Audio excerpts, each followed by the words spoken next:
Proposing the double helical structure for DNA, जो Watson and Crick थे, उन्होंने propose की एक scheme for the replication of DNA to quote their original statement that it as follows. देखो, तो सबसे पहले तो आपका रेप्लिकेशन प्रोसेस, देखो डबल हेलिक्स मॉडल किसने दिया था? वॉटसन एंड क्रिक ने। जो डीएनए का डबल हेलिकल स्ट्रक्चर मॉडल था वो किसने दिया आपको? वॉटसन एंड क्रिक ने दिया। तो ये स्ट्रक्चर देने के तुरंत बाद ही उन्होंने क्या दिया आपको? स्कीम बता दी कि डीएनए से डीएनए कैसे बनता है। डीएनए से डीएनए को बनने को ही हम रेप्लिकेशन कहते हैं। और ये स्कीम आपको किसने बताई? वॉटसन एंड क्रिक ने बताई। ठीक है, तो उन्होंने, उनका स्टेटमेंट क्या था वो पढ़ लेते हैं। It is not escaped from our notice that the specific pairing we have postulated immediately suggest a possible copying mechanism for the genetic material। Watson Crick का यही स्टेटमेंट था एग्जैक्ट। उन्होंने क्या बोला कि जो बेस पेयरिंग है, जो स्पेसिफिक बेस पेयरिंग है कि ए के सामने टी आ रहा है, जी के सामने सी आ रहा है, ये हमें सजेस्ट करता है आपका जो कॉपिंग मैकेनिज्म है डीएनए से डीएनए का बनना।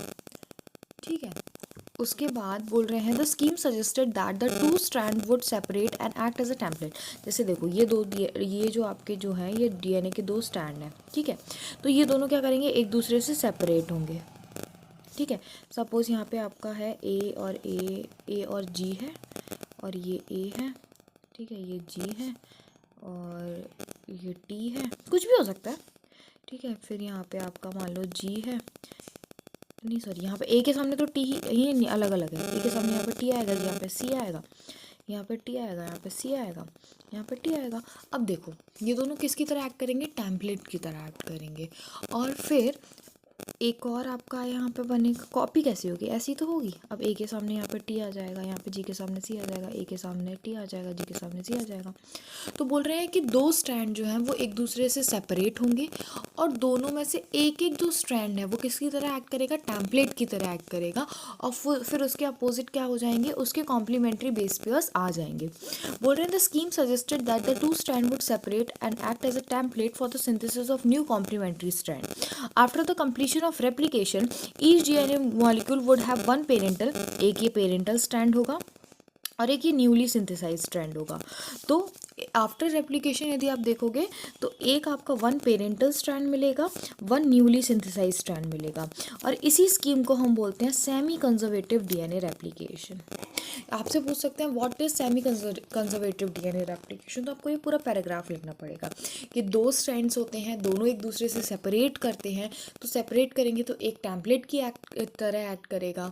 तो जब आप नया आपको डीएनए मिलेगा तो हर एक डीएनए मॉलिक्यूल में एक पेरेंटल स्ट्रैंड होगा और एक न्यूली सिंथेसाइज स्ट्रैंड होगा। इसी को हम बोलते हैं semi conservative mode of DNA replication. फिर हम देखेंगे एक्सपेरिमेंटल प्रूफ की सेमी कंजर्वेटिव मोड कैसे होता है। ठीक है, उसके बाद हम देखेंगे मशीनरी एंड द एंजाइम्स। उसके बाद हम पढ़ेंगे पूरा ट्रांसक्रिप्शन के बारे में। अभी इंटरेस्टिंग टॉपिक और थोड़ा सा डिफ़िकल्ट टॉपिक स्टार्ट होने वाले हैं। उसके बाद ट्रांसक्रिप्शन यूनिट द जीन, फिर हम लैक ओपेरॉन पढ़ेंगे, इंपॉर्टेंट टॉपिक्स आने वाले हैं। ठीक है, फिर हम पढ़ेंगे म्यूटेशन के बारे में, फिर हम पढ़ेंगे regulation of gene expression, translation, और फिर हम पढ़ेंगे ह्यूमन जीनोम प्रोजेक्ट और डीएनए फिंगर प्रिंटिंग। दो टॉपिक जो है लास्ट के वो पढ़ेंगे।